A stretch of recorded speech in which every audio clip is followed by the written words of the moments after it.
No Evangelho de Marcos, capítulo 5. Adorado, adorado.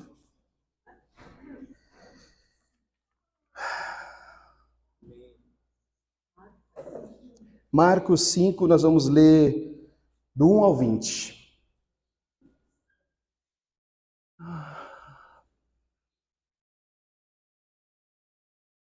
Glória a Deus.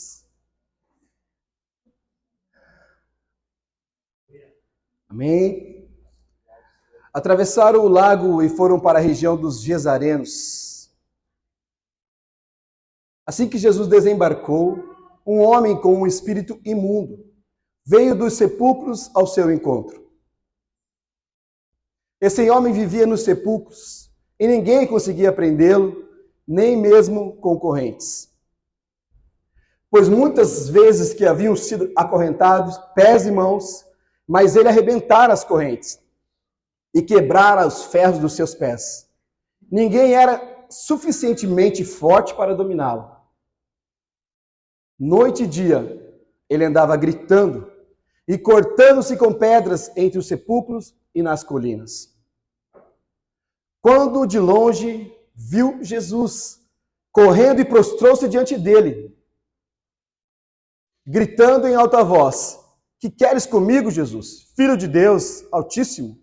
Filho do Deus Altíssimo? Suplico-te por Deus que não me atormentes."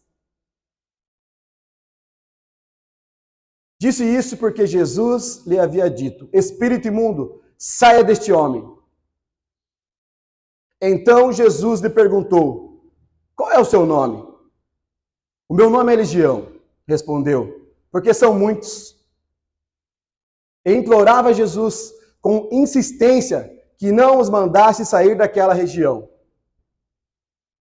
Ora, uma grande manada de porcos pastava em uma colina próxima. Os espíritos imundos imploravam a Jesus: "Manda-nos para os porcos, para que entremos neles." Ele lhes deu permissão, e os espíritos imundos saíram e entraram nos porcos. A manada que continha cerca de 2.000 porcos atirou-se precipício abaixo, em direção ao lago, e nele se afogou. Os que cuidavam dos porcos fugiram e contaram esses fatos na cidade e nos campos, e o povo foi ver o que havia acontecido. Quando se aproximaram de Jesus, viram um homem que havia sido possuído pela legião de demônios, sentado, vestido em perfeito juízo, e ficaram com medo. Os que tinham presenciado essas coisas contaram ao povo o que tinha acontecido com o endemoniado e falaram também sobre os porcos.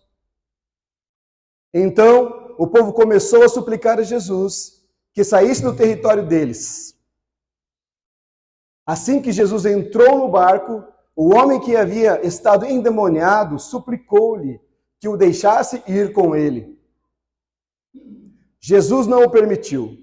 Antes ordenou-lhe: "Vá para casa, para sua família, e anuncie-lhes tudo quanto o Senhor fez a você e como teve misericórdia de você."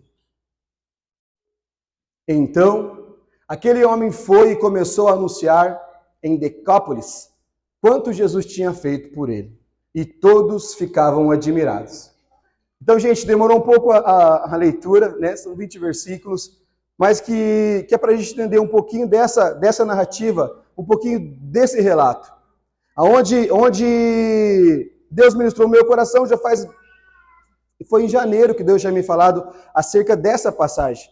Porque eu ouvi um fato, né, de um jovem que me contou uma história que estava passando por uma situação difícil, onde parecia que ele estava com uma bola, aquelas bolas presas nos pés, e ele não conseguia sair dessa situação. E eu comecei a orar, buscando o que de fato faz alguém estar preso por alguma coisa. E todos nós aqui sabemos que esse artefato era utilizado, né, há muito tempo atrás para prender escravos ou prisioneiros, para que ele não pudesse sair do lugar. E de fato, é isso que o inimigo faz conosco quando ele quer nos prender. Ele nos amarra, ele nos algema, ele nos acorrenta em uma determinada situação, então nós não conseguimos nos desvencilhar dessa situação. E aqui, nessa narrativa aqui, nós observamos muito bem e muito claro a forma que Satanás detonou a vida deste homem. Não fala aqui na palavra de Deus, não fala na Bíblia, não é esclarecido, pelo menos não no meu estudo. Talvez eu fui um pouco raso, se eu buscar mais profundo, vai falar de quem ele era antes dele ser um homem possuído por demônios. Por quê? Porque ninguém nasce possuído por demônios. Esses demônios entraram na vida deste homem gadareno, por quê? Porque ele, em alguma situação da sua vida, permitiu. Ele se deixou levar por uma circunstância aonde se perdeu, saiu do seu controle, e o inimigo encontrou um lugar ali na vida deste homem que causou tal situação na vida dele, a ponto dele largar tudo que ele tinha e viver separado. Foi o que nós ouvimos, né? A Bíblia é bem clara e transparente, não precisa muita informação para entender o processo que está acontecendo aqui nessa narrativa. Mas eu tomei o cuidado aqui de separar em dois tempos ali.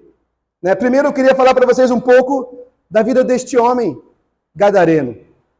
Primeiro ponto é esse homem gadareno, o segundo ponto é Jesus. Então eu vou começar da parte que eu entendo um pouco mais difícil, né? Que no meu modo de vista é um pouco mais difícil, por quê? Porque ninguém gosta de falar desse assunto.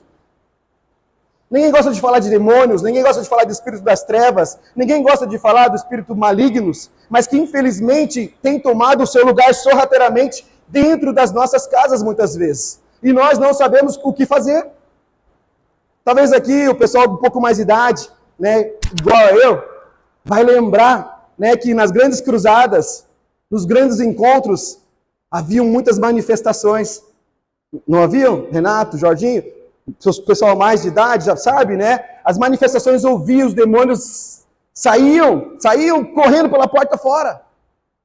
Existia esse entendimento claro, mas que por alguma brincadeira, algum ato que não foi tão feliz assim, isso acabou não tendo mais. E o que acontece? Eles estão escondidos, embutidos em nós, com carinho de crentes, com carinho de pessoas santas, com carinho de pessoas certinhas, mas que no final de tudo, está escondendo algo lá no fundo. Ou está se escondendo de algo lá no fundo. Está fugindo de uma responsabilidade. Está indo para um lugar onde só interessa a um ser. Só um ser tem interesse que você se afaste. Só um ser tem interesse que você se esconda. Só um ser tem interesse que você vá para o mais longe deserto para que você defina a sua própria vida. E com esse homem gadareno eu separei. Queria que você entrasse nessa comigo, por favor. Né? A figura ali é o endemoniado gadareno. Quer dizer o quê? É um homem que nasceu na região de Gadar. Então, ou seja, é um homem, uma pessoa. Uma pessoa que teve sonhos, que tem vontades, desejos, assim como eu, como você. E no contexto ali vai dizer que ele tinha família também. Ele tinha família, mas ele era um homem tão atormentado que nem a sua família suportou tal tormento. E esse homem, ele representa um ser que é controlado pelas forças das trevas. Porque ele vai falar de legião, né? Legião não é um, legião é um monte. E quando ele fala de legião, legião tem a ver com... É um número de soldados romanos, 6.000 soldados romanos. Quando Jesus pergunta algo para ele, ele fala, é legião. Então ele não fala nem quem ele é, ele não fala nem o nome dele, ele fala legião. Por quê? Porque esse homem foi um homem, talvez um soldado. Talvez foi um homem simples, talvez foi um homem de guerra, foi um homem valente, mas que naquele momento ele estava sendo possuído por uma legião de demônios. Em Mateus, mas agora aqui em Mateus 12, vai esclarecer para nós um pouquinho disso. Me ajuda aí, se eu estiver errado, depois você me cobra ali atrás. Mateus 12, 43 até o 45, ele vai falar que quando nós estamos limpos, lembra? Quando nós estamos com a casa limpa, com a casa perfumada, com a casa adornada, o Espírito Santo ele está em nós, ele está conosco. Está tudo bem, Ricardo, estou limpo, Estou firme com Deus, eu estou certinho, eu estou correto, eu estou lutando, eu estou me esforçando. Mas logo, se eu deixo de lutar para que a minha casa permaneça limpa, vai dizer ali em Mateus 12, do 43 até o 45, olha lá, ó. Presta atenção ali, ó.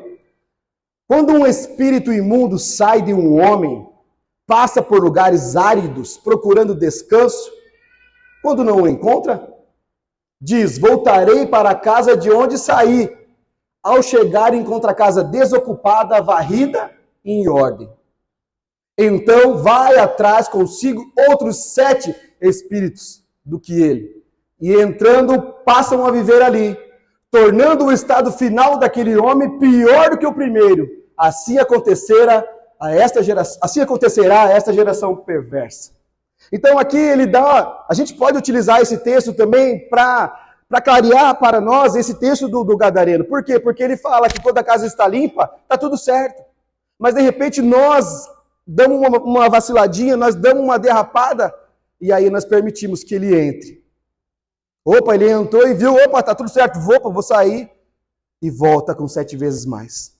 E é nessa aí que nós pecamos, é aí que nós caímos, é aí que nós temos dificuldades para voltar de novo naquele estado que eu estava antes. Foi isso que aconteceu. Então o Evangelho de Mateus, ele nos fala sobre isso onde há uma permissão. Por quê? Porque nem sempre foi assim. Eu não sei aqui vocês, mas eu falo por mim. Os meus pais, eu já falei aqui, talvez meus pais, eles são da Igreja Assembleia, foram da Igreja Assembleia firmes. Meu pai era presbítero da Igreja Assembleia. Hoje não mais. E eu nasci num lar cristão. Eu nasci já num lar onde meus pais eram cristãos, meus avós. E eu desde pequenininho fui na igreja, sempre fui na igreja orando mais na minha juventude. Eu resolvi sair da presença de Deus.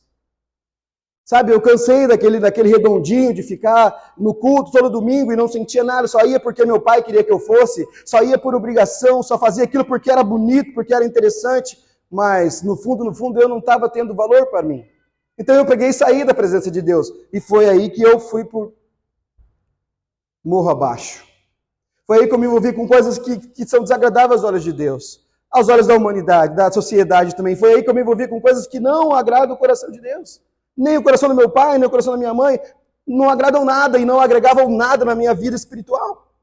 Por quê? Porque eu saí de um ambiente onde eu estava sendo cuidado, onde eu estava sendo tratado, onde por mais que eu tinha aquela situação que eu ia muitas vezes porque meu pai e minha mãe ia, mas eu estava próximo do meu pai e da minha mãe, que intercediam, que oravam por mim, que estavam caminhando comigo, que muitas vezes me levavam meio que na força, mas eu estava próximo dos meus pais.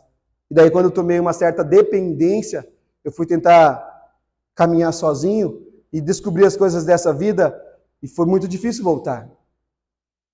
Foi difícil voltar, por quê? Porque até então era o Espírito Santo que habitava em mim.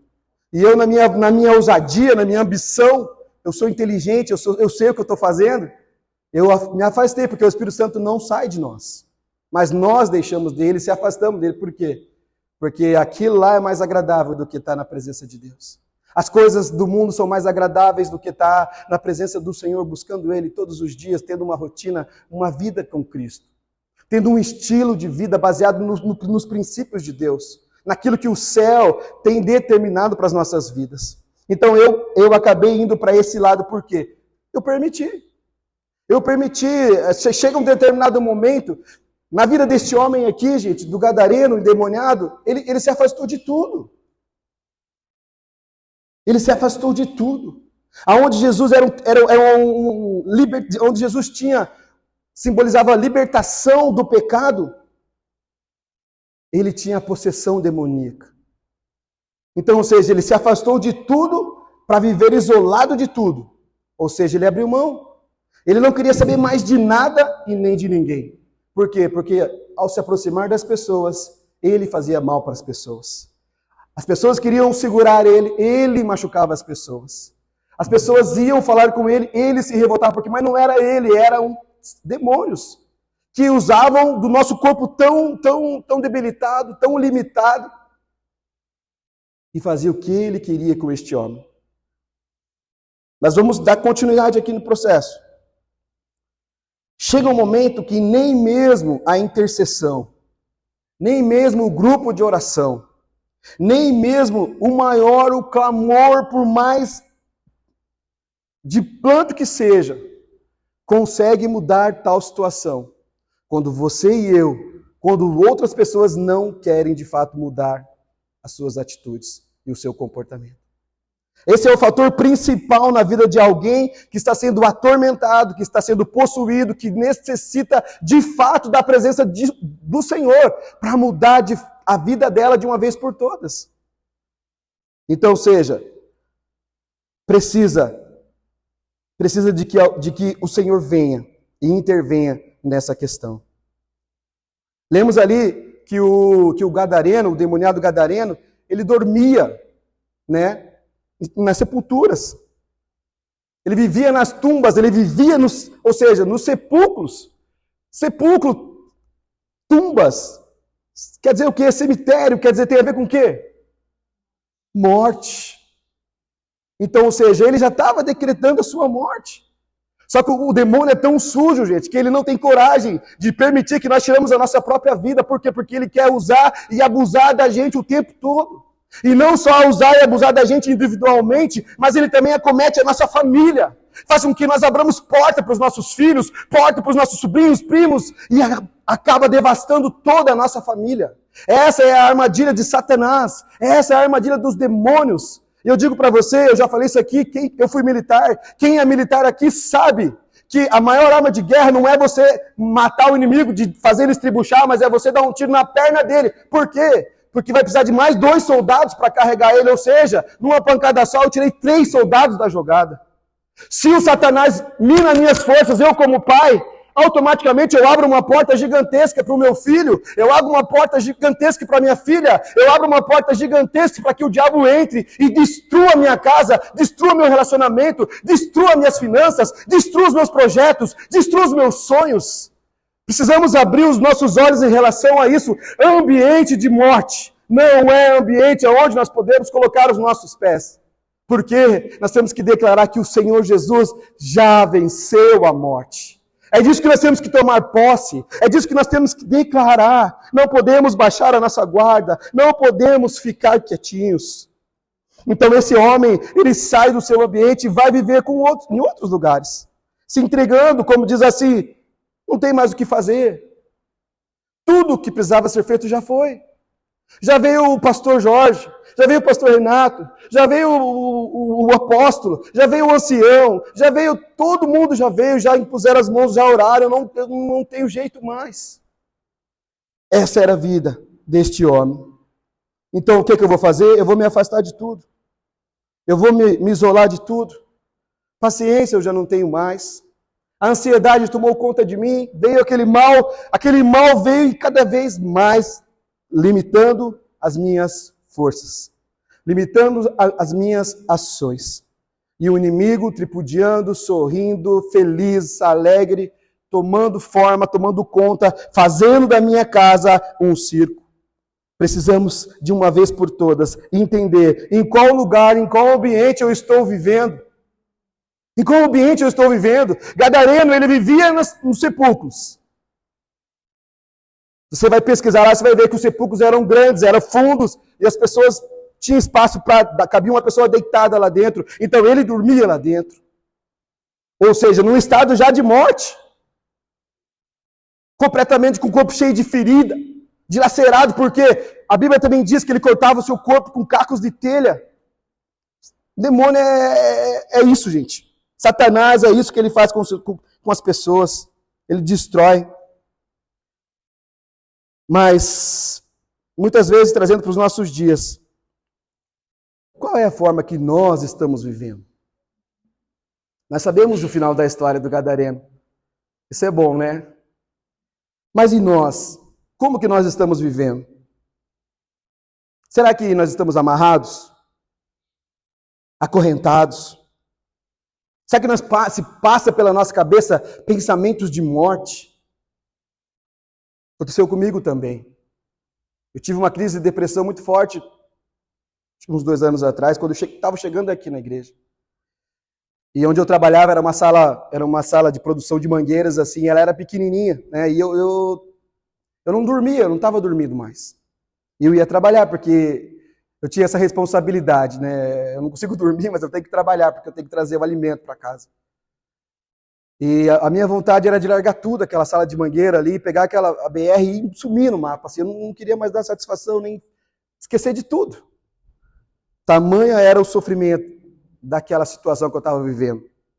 Pensamento de morte, arrebentado, saúde arrebentada, saúde espiritual, saúde financeira, arrebentada saúde financeira. Saúde física, arrebentada. Mas Deus é maravilhoso. Deus é maravilhoso onde Ele nos dá a oportunidade de começar de novo. De começar de novo, onde essas pessoas, você lê no final da história ali que as pessoas, mesmo ele já sentadinho, quietinho, as pessoas tinham medo dele, por quê? Porque achavam que o demônio ia se manifestar na vida dele.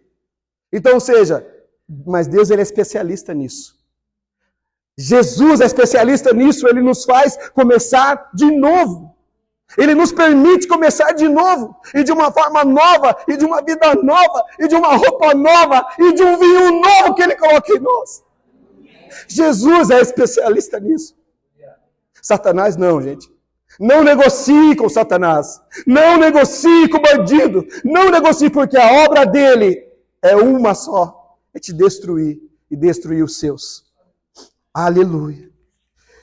Mas a melhor parte está por vir, né, gente? A melhor parte está por vir. A palavra de Deus ela é maravilhosa. Porque nesse contexto aí, entra alguém nessa história aí. Que me faz...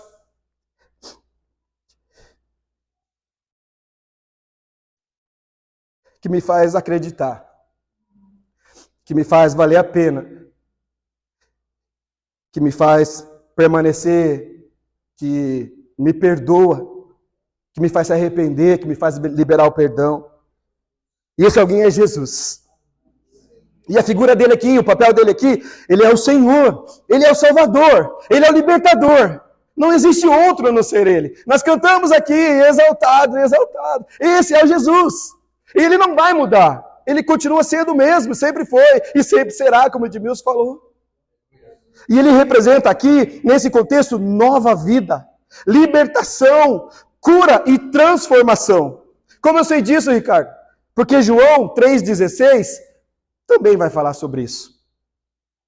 E eu falei para vocês aqui, gente, nova vida, libertação, cura, transformação, é apenas alguns atributos de Jesus. Jesus tem muitos atributos que podem nos ajudar em qualquer momento da nossa vida, por mais difícil que seja. Eu só preciso que quando ele se apresentar para mim, como ele se apresentou para este homem, ele diga... Qual é o seu nome? E você fale de fato o que está acontecendo. E se quando ele chegar diante de você e ele te perguntar, mas o que queres que eu te faça? Você fale, de fato, não, Senhor, eu estou passando por esse momento aqui. Ó. Seja sincero, seja verdadeiro. E em João 3,16, no meu entendimento, é a maior prova de amor. João 3,16 é a maior prova de amor que Deus deu ao seu Filho. Primogênito, né, gente? Mas não é o único, por quê? Exatamente, Maria, porque nós também somos filhos. Então foi primogênito, porque primogênito quer dizer primeiro, mas não unigênito, porque nós também somos filhos do Senhor. E ali diz, porque Deus tanto amou o mundo, que deu o seu Filho unigênito, para que todo aquele que nele crê não pereça, mas tenha a vida eterna. O que Deus tem para mim e para você é vida. E não é só vida aqui em cima dessa terra, não, de qualquer jeito, de qualquer forma, mas é a vida eterna. É morar com Ele na eternidade. Quando chegar a 100 anos, Ele vai acrescentar mais 100. E quando chegar a 100, Ele vai acrescentar mais 100. E assim vai, de vitória em vitória, de adoração em adoração, na presença do Senhor. Jesus se apresenta como libertador, que pode curar e restaurar todos aqueles que estão cativos. Isaías 53. Esse versículo também, gente, a Bíblia tem muita coisa boa, né? Tudo é bom, né? Mas esse versículo é um dos versículos que mais me chama a atenção, me toca também. Isaías 53, 4, 5. Na verdade, todo ele, né? A gente precisa ler todo ele, mas eu peguei só um pedacinho ali. Certamente ele tomou sobre si as nossas enfermidades e sobre si levou as nossas doenças. Contudo, nós o consideramos castigado por Deus, atingido por Deus e afligido. Ele, porém, foi transpassado por causa das nossas transgressões e esmagado por causa das nossas iniquidades. O castigo que nos traz a paz estava sobre ele e pelas suas feridas fomos curados. Amém, gente? Por Jesus, pela morte de Jesus na cruz e pela sua ressurreição, nós temos o direito da salvação. Foi por ele que nós temos a oportunidade de estar aqui, glorificando o nome dele, confessando ele, convertendo os nossos maus caminhos em bons caminhos, porque ele já fez o que precisava ser feito. Agora nós precisamos fazer. Amém? A prova disso, de que Deus ele nos ama demais, gente, está no versículo 26. Deixa eu ver aqui. Marcos 5, 26. Já estamos partindo para o final, já, gente. A prova desse amor incondicional, a gente percebe aqui, ó, no 5, 6.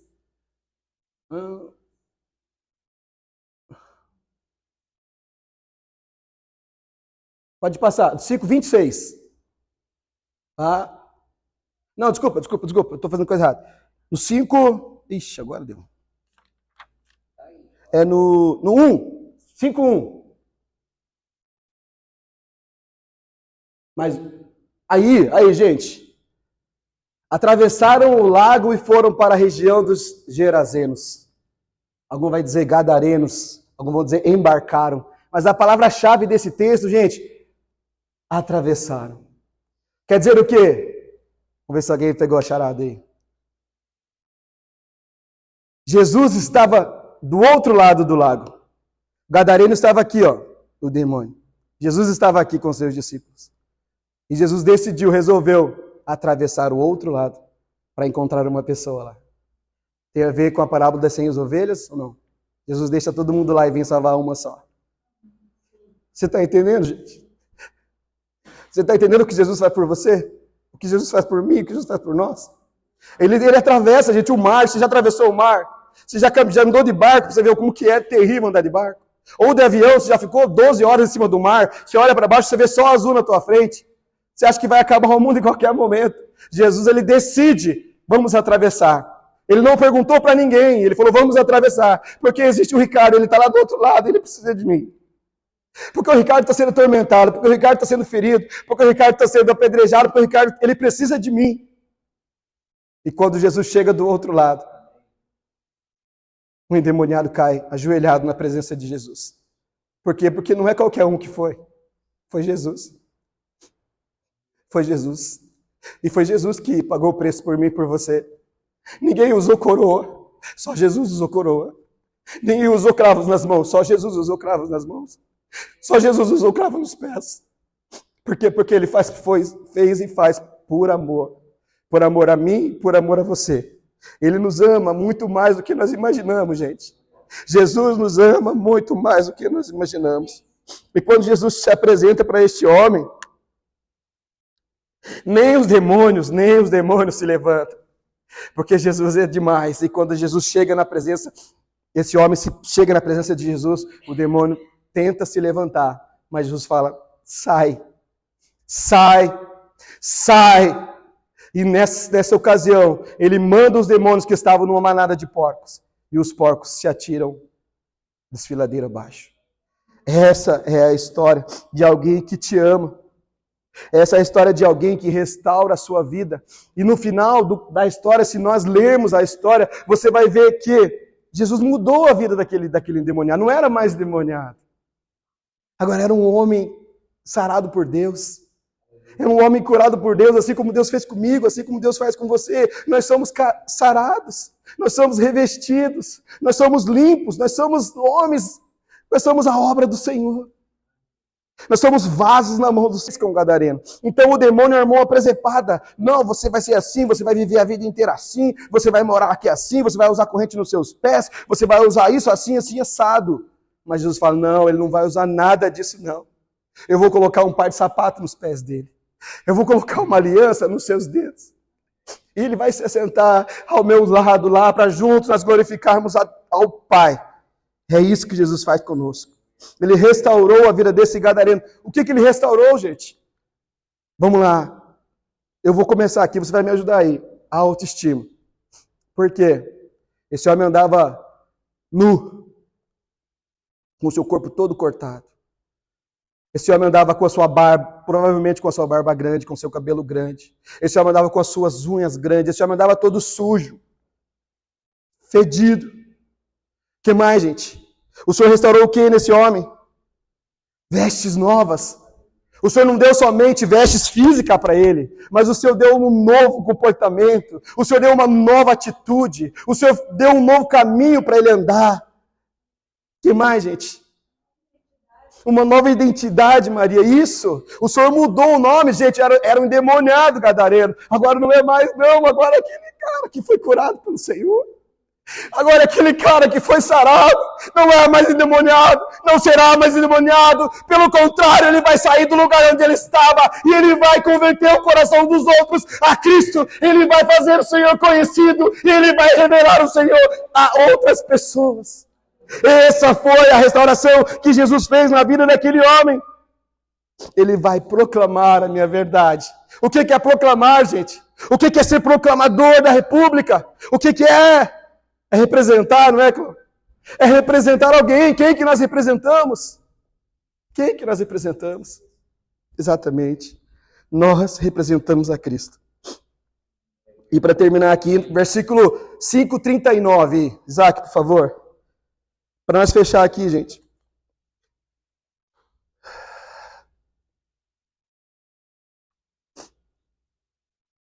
O versículo 5:39 diz assim: Então entrou e lhe disse, por que todo este alvoroço e lamento? Não é isso daí não.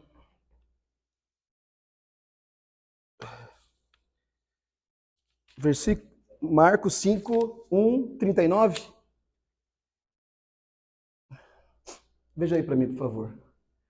Mas enquanto eles acham ali, gente, o que eu quero falar é o quê? Que nesse versículo, para mim é 1:39, vai dizer que ele quer ir com Jesus.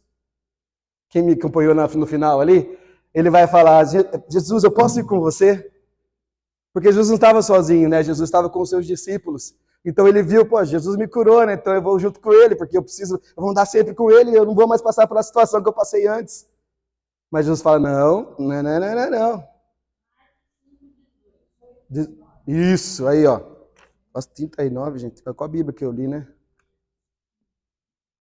Assim que Jesus entrou no barco, o homem que havia estado endemoniado suplicou-lhe que o deixasse ir com ele. Continua?